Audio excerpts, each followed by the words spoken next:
और बड़ी खबर से आपको रूबरू करा देते हैं, जहां आजम खान के 20 ठिकानों पर आईटी की छापामार कार्रवाई जारी है।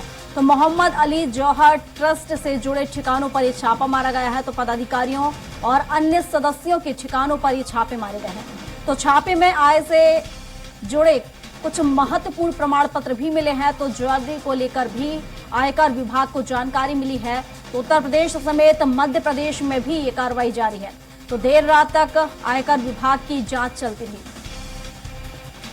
तो लगातार देखा जाए तो कल सुबह से ही इनकम टैक्स की ये जांच चल रही है। हालांकि कई दस्तावेज भी महत्वपूर्ण यहाँ पर मिले हैं और आगे अभी और भी जांच चल रही है। 20 ठिकानों पर यहाँ पर अभी भी कार्रवाई जारी है। लगातार जो इनकम टैक्स विभाग है लगातार कार्रवाई कर रहा है। हालांकि देखने वाली बात होगी क्या कुछ साक्ष्य और क्या कुछ दस्तावेज इनकम टैक्स यहाँ पर जुटा पाएगा, क्योंकि जानकारी ये भी मिल रही है कि जो ज्वेलरी है उसको लेकर भी इनकम टैक्स विभाग को जानकारी मिल रही है। तो आयकर विभाग उसको लेकर भी आगे हो सकता है कि छानबीन करेगा। और बता दें कि अभी करीब 20 ठिकानों पर छापेमार कार्रवाई चल रही है, जिसमें मध्य प्रदेश भी शामिल है।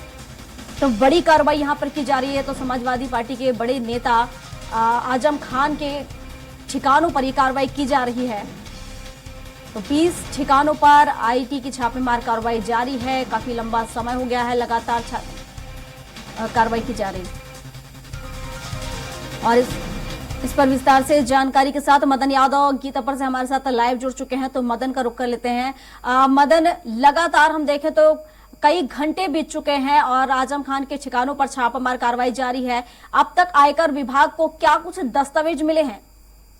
जी, बताना चाहूंगा कि सीतापुर में जो है आजम खान के करीबियों पर यहाँ पर छापेमारी चल रही है। और ये यमेश जैदी जो है इनके कई यहाँ पर शिक्षण संस्थान है, जैसे रसौरा है और मेन एजेंसी है और मेयर होटल भी है, जहाँ पर छापेमारी चल रही है।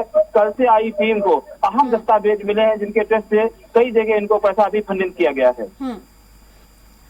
बिल्कुल मदन, और देखा जाए तो करीब 20 ठिकाने ऐसे जिन पर अभी भी कार्रवाई जारी है। और इसके अलावा ज्वेलरी को लेकर भी जो आयकर विभाग है उन्हें जानकारी मिल रही है। क्या इसको लेकर भी छानबीन की जा सकती है? जी, अहम दस्तावेज मिले हैं और इनके कई मोबाइल भी जब्त कर लिए गए हैं। इसी को देखते हुए इनका लखीमपुर पलिया में भी वहां पर प्रस्थान चलता है, वहां पर भी इनका छापेमारी चालू है। बिल्कुल, और देखा जाए मदन तो कहीं ना कहीं जिस तरीके से लगातार छापामार कार्रवाई चल रही है, काफी घंटे हो चुके हैं और उसके बाद भी कार्रवाई जारी है।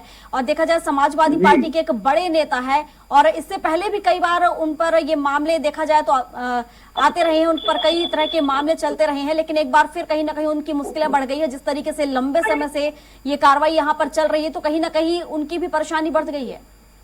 जी, ये सपा सरकार में जिस समय कैबिनेट मंत्री थे और यहाँ पर सीतापुर आया करते थे, काफी समय दिया करते और यहीं पर अपने कैमरामैन से दिखाना चाहूंगा, एजेंसी स्कूल के मालिक के मकान पे रुका करते थे और रुकने के बाद में यहीं से काफी भूमिकाएं बनती थी। और कहा जाए कि अभी मिली सूत्रों के अनुसार, जानकारी के अनुसार, इनके कई बेनामे जो कागज हैं अपने जो एसआईटी की टीम के साथ अपने उन्होंने कब्जे में लिए हैं और यहाँ के काफी मोबाइल भी इनको जब्त मिले। अभी कोई नहीं, ना बाहर जाता है ना बाहर से अंदर को किसी को आने दिया जा रहा। बिल्कुल, और क्या कुछ दस्तावेज मिले हैं इसके अलावा, जैसे भू को लेकर, भू संपदा को लेकर, जमीन को लेकर या फिर किसी और चीज को लेकर?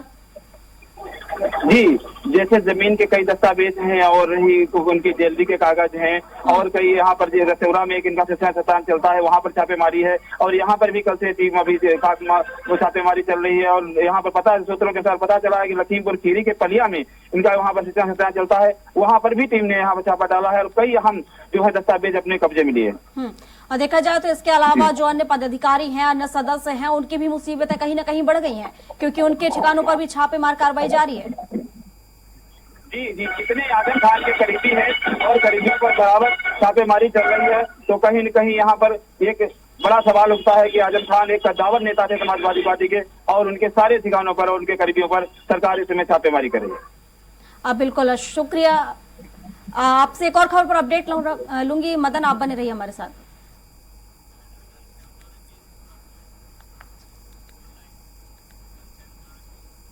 और इस पर विस्तार से जानकारी के साथ घनश्याम चौरसिया भी हमारे साथ फोन लाइन पर जुड़े हुए हैं। तो घनश्याम का भी रुक कर लेते हैं। घनश्याम, लगातार आयकर विभाग छापामार कार्रवाई कर रही है आजम खान के घर पर। अब तक देखा जाए तो उत्तर प्रदेश, मध्य प्रदेश, सब जगह छापामार कार्रवाई चल रही है। 20 ठिकानों पर अब तक छापामार कार्रवाई चल रही है। अगर हम बात करें तो अब तक कहां-कहां छापे मार चुकी है आयकर विभाग और क्या कुछ साक्ष्य अब तक जुटा पाई है? देखिए प्रियंका, ये छापेमारी लखनऊ, राजधानी लखनऊ में और रामपुर, सीतापुर, मेरठ, गाजियाबाद, सहारनपुर और मध्य प्रदेश की विदिशा में पूर्व राज्यसभा सांसद हैं और ट्रस्ट में वो सचिव हैं, उनके घर पे भी छापेमारी की गई है। यानी 2 राज्यों के 30 ठिकानों पे छापेमारी की गई है। 11 जो मेंबर है, जो मोहम्मद जौहर अली ट्रस्ट के जो मेंबर है, जो अध्यक्ष है, जो सचिव हैं, सबके यहाँ छापेमारी की गई है। और रिवर बैंक कॉलोनी जो राजधानी लखनऊ में पड़ता है, उनकी बहन का घर है, वहां पर भी एक टीम गई थी, क्योंकि वहां पे ताला लटका हुआ था, तो वहां से वो टीम वापस आ गई। पूरी 30 टीमें इस समय छापेमारी कर रही है।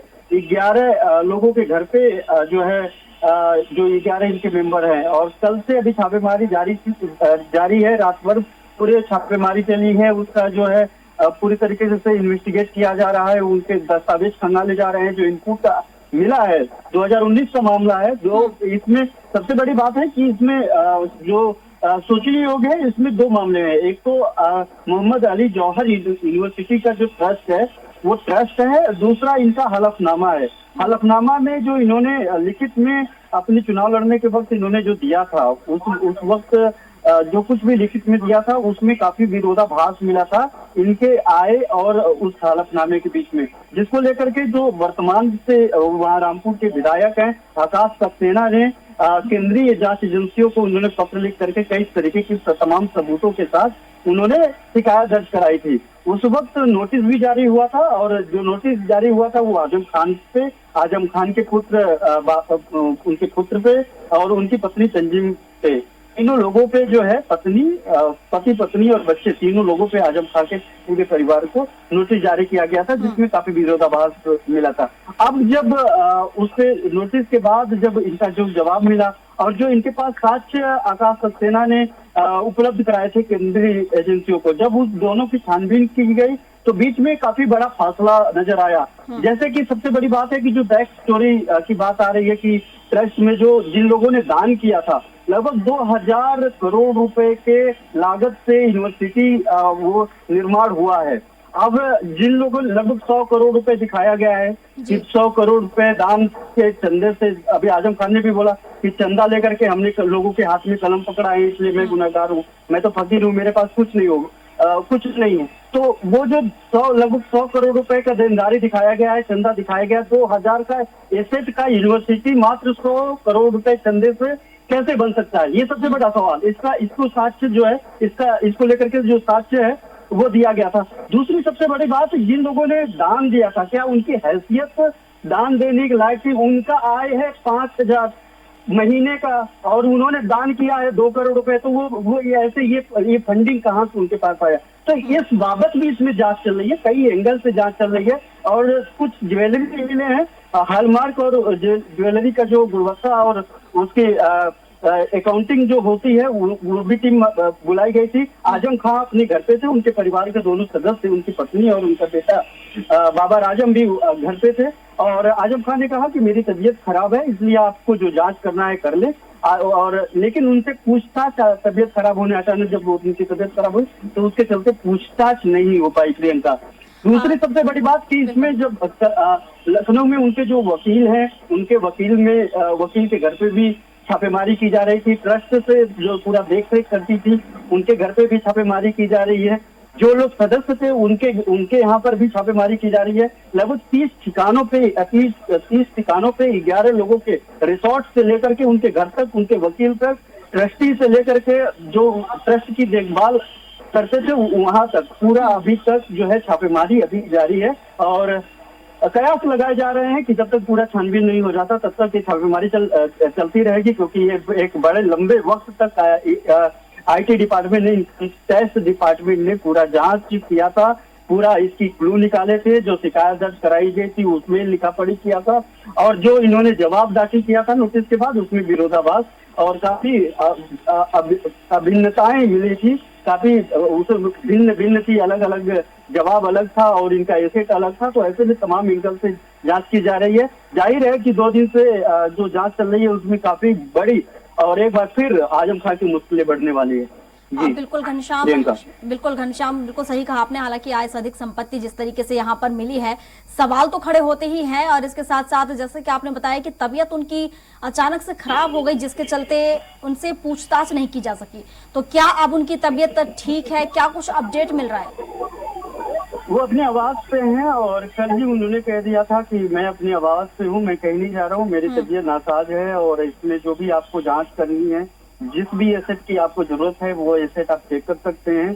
और लेकिन मैं सहयोग आपको जांच में दे सकता हूँ, लेकिन अभी हमारी ऐसी स्थिति नहीं है कि हम आपके पूछताछ का जवाब दे पाए। तो अभी अपने आवास पे है, अभी जांच। तो फिर घनश्याम आखिर किस तरह का सहयोग वो देंगे जब वो उनके सवालों का जवाब ही नहीं दे पाएंगे? क्योंकि आयकर विभाग को तो सवालों से मतलब है, उन्हें सवाल पूछने हैं, साक्ष्य जुटाने हैं। अगर वो उन सवालों का जवाब ही नहीं दे रहे हैं, उनके सवालों से ही बचते नजर आ रहे हैं, तो फिर आखिर किस तरह से वो सहयोग करेंगे उनका? देखिए, उन्होंने सहयोग किया है, घर खोल करके उन्होंने सहयोग किया है, घर के एंट्रेंस दे करके कि आप किसी भी एसेट को आप यूज कर सकते हैं, किसी भी एसेट की आप जांच कर सकते हैं, किसी भी कागजात को आप देख सकते हैं। हमारा कहीं पर भी विरोध नहीं होगा, हमारा कहीं पर भी इंटरप्शन नहीं होगा।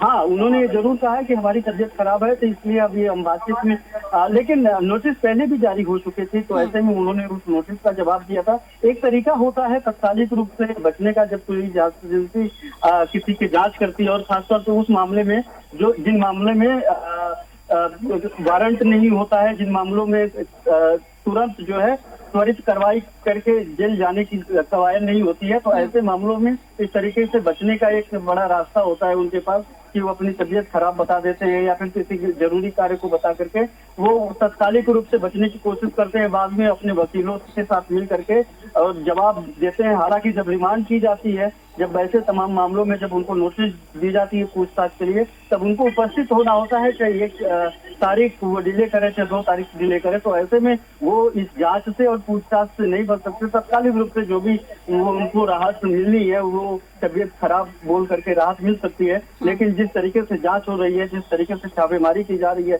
जिस तरीके से पिछले 24 घंटे से जो है उनके घर पे पूरा डेरा डालकर के उनके सभी ठिकानों पे साक्ष्य जुटाए जा रहे हैं, वो लाख ही जो है अपनी तबीयत खराब करके तबीयत खराब बता करके बचने की कोशिश करे, उनकी मुश्किलें बढ़ती हुई दिखाई दे रही है। बिल्कुल घनश्याम, बिल्कुल सही कहा आपने कि सवालों से बचते तो नजर आ ही रहे हैं, और जिस तरीके से उन्होंने अपनी तबीयत खराब का जो बहाना बनाया है, तो साफ तौर पर नजर तो आ रहा है कि उनको किसी चीज का डर सता रहा है कि ऐसा ना हो कि उनकी पूछताछ में कुछ ऐसा निकल जाए जो कहीं ना कहीं उन पर आगे कार्रवाई करने के लिए काफी हो, तो इसलिए शायद वो बचते नजर आ रहे हैं। हालांकि आयकर विभाग लगातार कोशिश कर रही है, लगातार कार्रवाई जारी है, और ऐसे में देखने वाली बात होगी क्या कुछ साक्ष्य आखिर आयकर विभाग जुटा पाएगा। हालांकि जिस तरीके से बचते नजर आ रहे हैं, तो बचने के आसार तो नजर बिल्कुल यहां पर नहीं आ रहे। शुक्रिया घनश्याम आपका तमाम जानकारियों के लिए।